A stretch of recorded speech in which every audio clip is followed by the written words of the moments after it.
புஞ்சை கட்டமைப்பு செஞ்சு தமிழர் வேளாண்மை முறையில் எந்த விதமான ஈடுபொருளும் இல்லாமல் 2 ஆண்டுகளாக இந்த தோட்டம் பராமரிப்பில் இருக்குது.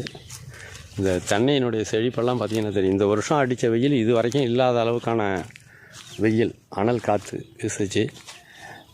தாக்கு பிடிச்சி வாழ முடியாதுன்னு நினச்ச சூழல் தான் இருந்தது.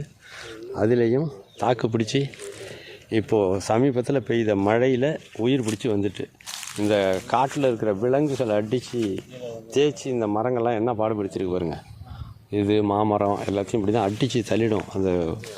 அந்த ஊரல்னு சொல்ல கொம்பு ஊரல் மேலே போட்டு தேய்க்கணும் அப்படின்ட்டு இந்த மாதிரி அதற்கெல்லாம் ஈடு கொடுத்து அப்படியே தொடர்ந்து 2 வருஷத்து வெயில் 2 வருஷத்து மழை, ஒரு ஆண்டினுடைய மிக அதிகமான வெப்பம் வெயில், மிக அதிகமான மழை, இந்த இரண்டையும் தன்னுடைய உடல் அளவில் வாங்கி அந்த மழையிலையும் வெயில்லையும் நின்று தன்னுடைய உடலோட ஆரோக்கியத்தோடு வளப்படுத்தி நல்லா பசித்து நல்லா சாப்பிட்டு